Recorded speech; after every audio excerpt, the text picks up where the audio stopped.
Right, so I took a buy just down the Dow Jones, so I thought I'd do another video. So starting with the daily time frame, you can see obviously we've had some bearish action here at the moment, but generally the stock market's up, isn't it, since this turnaround point in April. It's been making new highs all the time.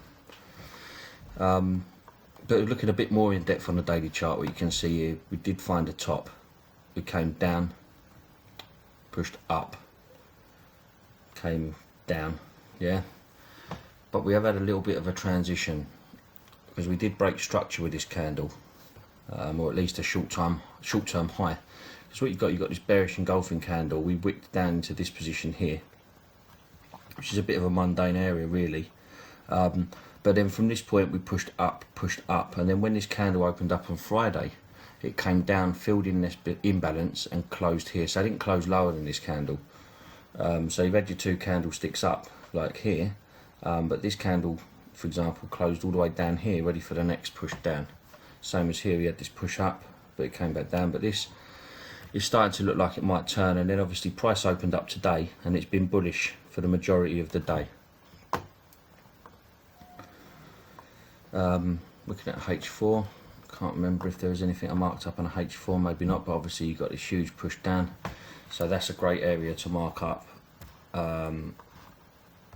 just here for an imbalance, yeah, because you got this big slam candle that happened at Friday, and then we're slowly working our way back up to that candle. Now in the H3, what can we see? We've got this big push up. Now in the H3 it's interesting, because if we just look at the H3 for a minute, shave off that wick if you like, we've got this price action coming down, then it continues to break through and up. We did break through this top, we broke through all these tops, and we did in fact close above this top here. If I mark that up, you can see we did in fact close above that.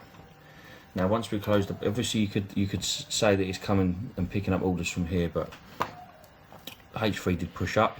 We then dipped all the way back down into this area here. Now when we dipped down into this area here, we totally closed up this imbalance. So you've got a wick point there and a wick point there. We came down, stabbed into it, and from that position there we started to push up. We then made a bullish, bearish, bullish order block, which I've marked up here with this blue box, yeah, and price then decided to come down and test into that order block. We go down to a 5-minute chart, you can see there's that order block, massive rally here. This was London's pre-market, so you've got this pre-market low, and I've marked this off with a line. So price came up and then stepped its way down, ready for the stock market to open at 230. When it opened at 230, it wicked high and it wicked low. I'm not interested about what this was doing, but I am interested about why it wicked down to here, and it's just knocked out. You could say it's taken or retested them lows there, yeah, you can see that. So from that point there, I'm then interested at looking at this. So once we've taken out that pre-market low, plus we're in an order block of a H3, you can see we've got this massive rally up. Now if we use our fib tool to find this low and this high, we can mark off that 61.8 level there. And within that 61.8 level, just below it, we've got a gap in price here, yeah, fair value gap, inefficiency, whatever you want to call it. If I move that out of the way, you can see there's one wick, there's another wick, got a big open candle in between, so I'll mark that up. Of course, price initially came down to this bit and started to push up. I do like to try and see people get taken out before I get in, so any of these buyers getting in inevitably got taken out. Now it's this candle's important, how it printed. If you look in the one candle, we opened up, took that liquidity, tested the 61.8 and came down and rejected fast this fair value gap. We then shift over to the next candle, which was a bit of a nothingness, and then of course we open up and start projecting up, which is where I got my long position on. Now usually I would target a 4 to 1, but like I say, the markets are very quiet at the moment.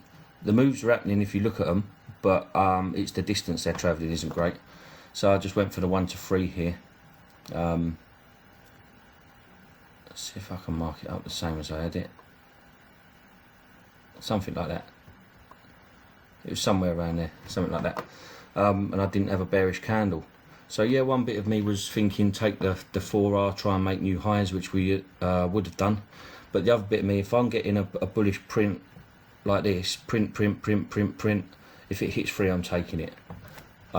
It's not often you get the opportunity to make fast money like that with no drawdown, not even watching a black candle print. So yeah, happy with that trade. As you can see, we could have got the 4 just like that. Would have been it wouldn't have been too bad to hold this, to be fair. But yeah, nice trade.